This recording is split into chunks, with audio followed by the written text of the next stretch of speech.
네, 반갑습니다. 부천정 국민비타민 서영석 의원입니다. 먼저 존경하는 이용호 의원님께서 저출산 관련해서 좋은 질의해 주신 것에 감사드립니다. 우선 코로나19 팬데믹의 단계적 일상 회복에 대한 사회적 합의를 통해서 정치 쟁점화되지 않도록 각별히 유념해 주시기를 바라면서 저출산 대책 및 국가 책임제에 대한 질의를 하겠습니다. 장관께 질의하겠습니다.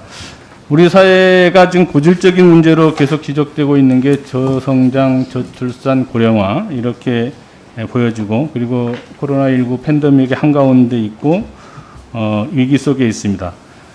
그래서 이제 제가 생각할 때 이게 이제 그 보건복지부 장관의 역할과 이상이 좀 강화되지 않겠나 이렇게 해서 보건복지부 장관이 사회부총리가 되는 것을 고민해봐야 되지 않겠나 이렇게 생각하는데 장관께서는 어떻게 생각하십니까? 네, 그건 이제 국민적인 그 공론화 과정을 통해서 이제 복지부가 그런 역할을 해야 한다라고 맡겨주시면 그렇게 해야 할 걸로 생각이 됩니다. 다만 지금 현재 보면 저출산고령사위원회를 조금 더 강화를 하려면 복지부의 역할, 기능이 좀 더 강화될 걸로 생각이 됩니다. 예, 그만큼 하여튼 보건복지부 역할이 미래 사회에 중요한 역할과 책임이 있다 이렇게 강조하면서 방금 말씀하신 것처럼 저출산이 지금 0.84라고 하는 인구 절벽 시대를 우리가 살고 있고, 그래서 지방이 소멸된다는 얘기를 하고 있고, 벚꽃 엔딩 순으로 대학이 문을 닫을 것이다 이렇게 지금 얘기를 하고 있습니다. 그러나 본 의원이 파악하기는 더 절박한 지표는 결국 아이들인 보육 현장에서 나타난다 이렇게 보고 있습니다. 그래서 출생을 통계로 보니까 2015년에 44만 명이었던 게 2020년에 27만 명 정도로 좀 출생을 하고 있어서 5년 동안 한 38% 정도가 감소를 했습니다. 그래서 이게 이제 27만 명이 계속 유지된다고 전제로 하고 보면 어린이집 이용 나이가 0세에서 5세라고 보면 2015년에서 2020년까지가 210만 명, 그리고 2025년까지 163만 명이 돼서 22%가 감소를 하게 돼 있는데, 그러면 지금 저출산이 심화되고 있는 것과 또 국공립 확충을 감안한 것을 보면 결국은 30% 이상의 어린이집 한 8,000개 이상이 문을 닫게 되는 그런 이게 불을 보듯 예측이 가능한데, 결국 민간 어린이집의 폐원이 속출할 것이고, 또 보육 시스템은 혼란이 가중될 것이고, 일부 유치원이나 학교도 줄어들거나 폐원하거나 또 폐교될 그런 게 될 경우가 지금 발생할 거라고 예측이 가능합니다. 그래서 그동안 우리 사회가 큰 갈등 요소 중에 하나로 해결이 되지 못했던 유보 통합 문제가 좀 전면적이고 적극적으로 좀 검토해야 될 단계가 오지 않았나 이렇게 생각이 됩니다. 그래서 이게 출산에 관련된 것을 출산 장려를 하는 것도 물론 중요하지만 이왕 낳은 아이들을 잘 키울 수 있는 대한민국을 만들어야겠다 이런 생각을 갖습니다. 그래서 영유아기의 돌봄과 또 교육에 대한 국가 역할이 확대되고 강화되어야 된다고 보는데, 이제 더 이상 이것을 미룰 수 없는 숙제가 됐다고 생각하는데 장관께서는 어떻게 생각하고 계십니까? 네, 문재인 정부 출범하면서도 이 부분에 대해서 그 논의가 있었던 걸로 알고 있습니다. 그렇지만 어린이집과 유치원이 서로 한 곳으로 통합을 하려면 서로 그 전제 조건들이 좀 갖춰져야 합니다. 이를테면 교사들의 그 양성 과정, 그리고 교사에 대한 처우 개선, 교육 과정, 그리고 특히 영아에 대한 그 관리를 또 어떻게 할 것인지, 이런 부분에 대해서 사회적인 충분한 논의가 있어야 한다고 생각이 됩니다. 그러니까 이제 그런 게 지금 그동안 보면 어린이집과 유치원의 갈등, 또 교육부와 복지부의 갈등 이런 것처럼 보여지고 있는데, 아이가 중심에 있는 것은 아니라고 생각이 되거든요. 아이를 중심으로 놓고 보면 당연히 그런 갈등들을 해소돼야 된다 이렇게 생각을 하니까 적극적으로 대책을 좀 마련해 주시길 바라겠습니다. 관련해서 그래서 제가 농어촌 지역을 좀 다녀봤는데, 현재 영유아 보육법에 보면 사회복지법인 어린이집이 한 53% 이상, 절반 이상을 차지하고 있거든요. 근데 이게 이제 폐원이 되게 되면 국가와 지방자치단체에 기속되게 돼 있잖아요. 그래서 이것을 그 어린이집이 아닌 복지시설을 변경하는 것이 필요하겠다 이런 욕구들이 많이 있는데 거기에 대한 장관의 생각은 제가 조사하다 보니까 복지부에서는 이미 지침을 좀 내리긴 내린 것 같은데 일단 좀 적극적으로 이거에 대한 대책을 마련해야 된다 이렇게 생각을 하거든요. 네, 제가 2008년부터 제 10년까지 보육국장을 했었습니다. 그때 어린이집 원장을 하셨던 분들, 특히 농어촌 지역은 아동 수가 줄어가지고 실제 어린이집 운영할 수 없는 상황이 이렇습니다. 그래서 제가 그 장관으로 와서 특히 이 변화된 농어촌 지역의 저출산 문제와 대응하기 위해서 어린이집을 다른 사회복지 시설로 할 수 있도록 저희들이 변경을 좀 한 바가 있습니다. 네, 장관께서 노치원이라는 얘기 들어보셨어요? 네, 어르신들이 다니는 유치원 이런. 예, 그러니까 이런 그 시설들을 조금 적극적으로 노인 의료복지 시설을 전환해서 이 양쪽이 다 윈윈할 수 있도록 그렇게 대책을 마련해 주시면 좋겠다 이런 말씀을 드립니다. 관련해서 보면 우리가 정부가 지금 공공의료를 확충하겠다고 계속 말씀을 하고 있는데 실제로 제가 관련해서 조사를 쭉 하다 보니까 분만 병원이 없는 기초단체가 64군데나 되고요. 또 지금 우리가 하고 있는 지방의료원의 경우도 보면 산부인과하고 소아청소년과가 3분의 1이 전문의가 없습니다. 그래서 이게 더 이상 이렇게 사는 곳에 따라서 이렇게 불평등한 의료 서비스를 경험하지 않도록 해야 된다고 생각하고 정부가 말로만 이게 공공의료 강화하겠다 이렇게 계획만 하고 있고 지금까지 실천된 게 하나도 없고 이런 게 지난 한 1년 반 동안 복지부를 지켜본 소회인데 이제는 그렇게 한가하게 할 수 있는 상황은 아니다. 좀 절박하게 이런 공공의료 강화를 통해서 정말로 의료 격차가 해소될 수 있도록 하는 것이 필요하겠다 이런 생각을 갖는데 장관께서 좀 이 부분에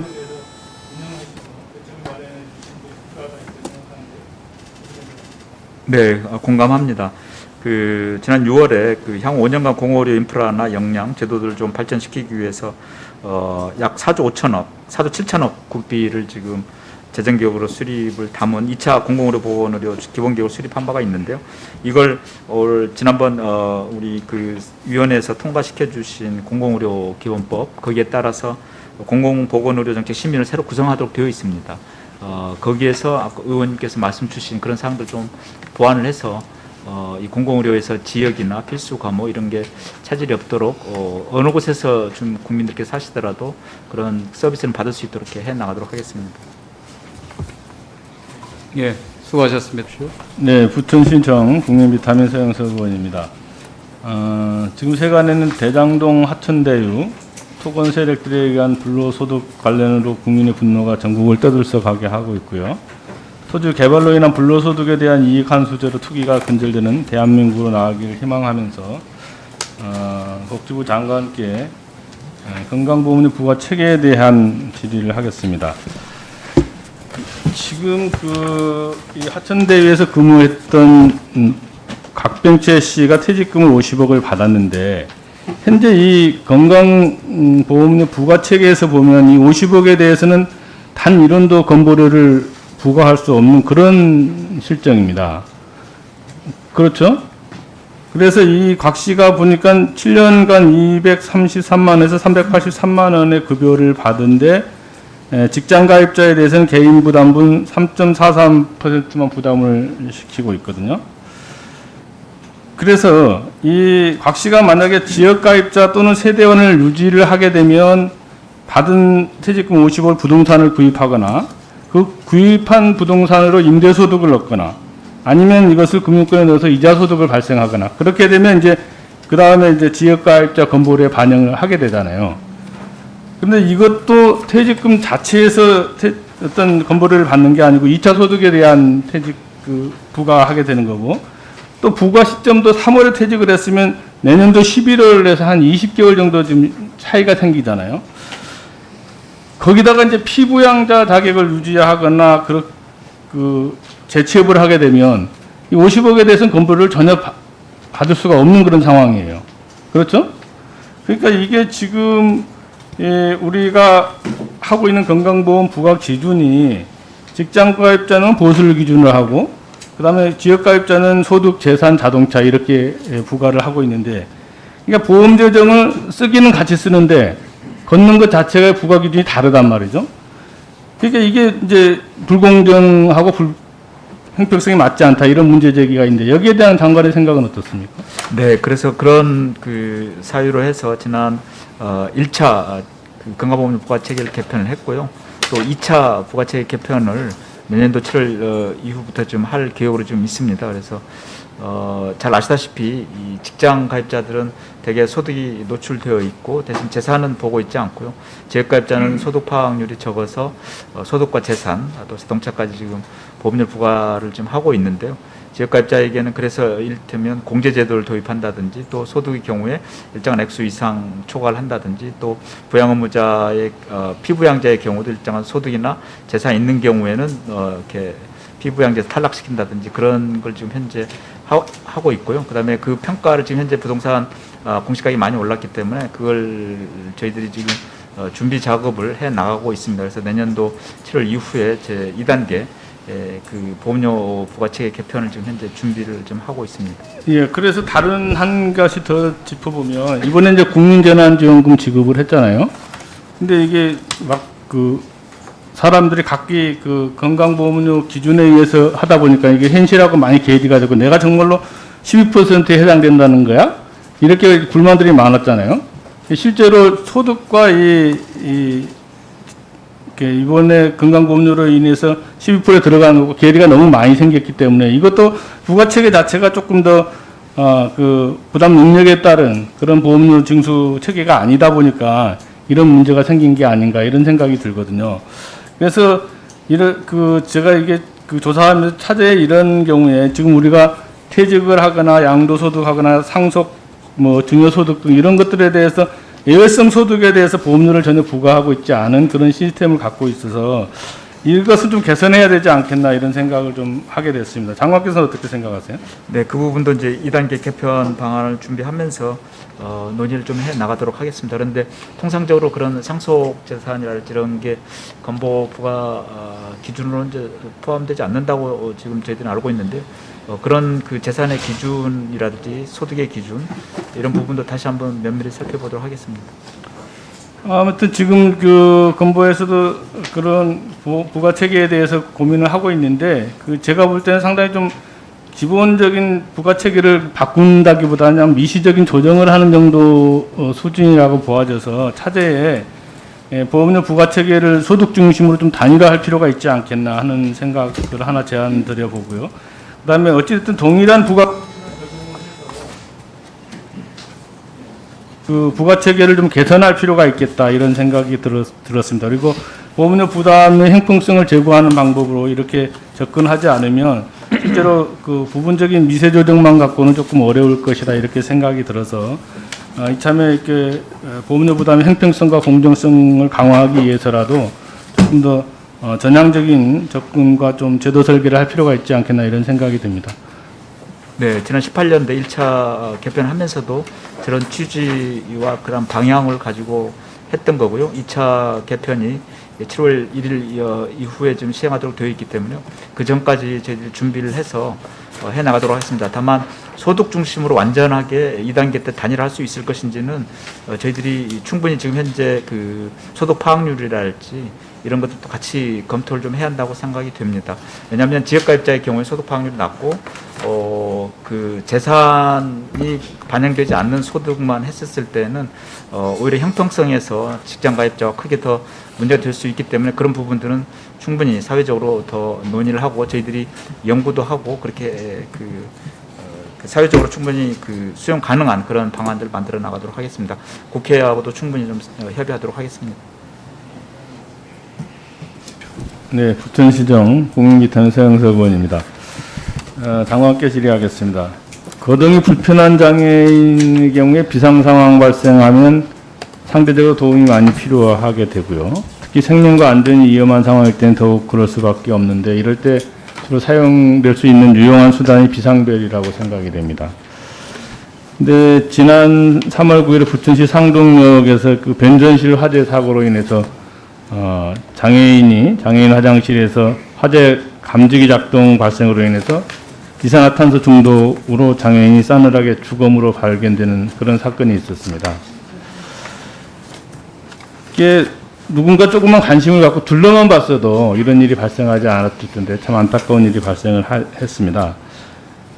그래서 이게 고인이 비상벨을 눌렸다면 또 그 비상벨에 대해서 제대로 작동했다면 고인은 살 수 있었을 것이라는 생각을 하면서 현재 그 장애인 등 편의법에 의해서 이렇게 5년마다 편의시설에 대한 전수조사를 하고 있는데요. 그 2018년 조사를 보면 위생시설의 장애인 화장실 조사 항목에 비상벨 설치가 없어요. 없는데 그게 이제 보니까 조사해 보니까 2018년 8월에 이게 비상벨 설치에 대한 규정이 생겼더라고요. 그래서 이제 그럼 5년마다 하면 다음 2023년에 하게 되는데 그때는 꼭 장애인 화장실 비상벨 설치에 대해서 좀 면밀한 조사가 진행될 수 있도록 조치해 주시길 부탁드리고요. 두 번째는 이게 장애인 그 비상벨 설치와 관련해서 이게 작동했는지, 그 비상벨에 누가 응답을 했는지 이런 것에 대한 뭐 시스템이 안 돼 있어요. 그래서 이거는 그냥 비상벨만 달아놨지 실제로 이걸 누가 어떻게 연결되는지 최종 시스템이 안 돼 있기 때문에 이것을 좀 개정해야 될 필요가 있겠다 이런 생각이 들었습니다. 그래서 블랙박스를 설치하거나 또 작동 기록을 저장하는 방식 이런 뭐 기술적으로 어떤 방식이 있을지 모르겠지만 하여튼 그런 그 구체적 설치 규정이 좀 개선돼야 된다고 생각을 하는데 그래서 앞으로 복지부가 좀 이 장애인 화장실 비상벨 설치와 관련해서 규정을 좀 바꾸고 실태 조사를 할 때 전면적으로 작동이 가능한지 시스템에 대한 점검도 해주셨으면 좋겠다 이런 생각이 드는데요. 장관의 의견을 듣고 싶습니다. 네, 그 관련 규정이 그 18년 8월에 시행이 됐습니다. 그래서 18년도에 저 아까 그 말씀하신 그 사례를 막지 못한 것에 대해서 안타깝게 생각합니다. 23년도에 그 장애인 편의시설 실태 전수조사 때는 포함해서 이렇게 하도록 하겠습니다. 그리고 비상벨이 그 효과적으로 작동하는지를 이렇게 그 점검할 수 있도록 아까 말씀 주신 대로 블랙박스 설치라든지 또 작동 기록 저장이라든지 이런 설치 규정도 저희들이 개선을 하도록 하겠습니다.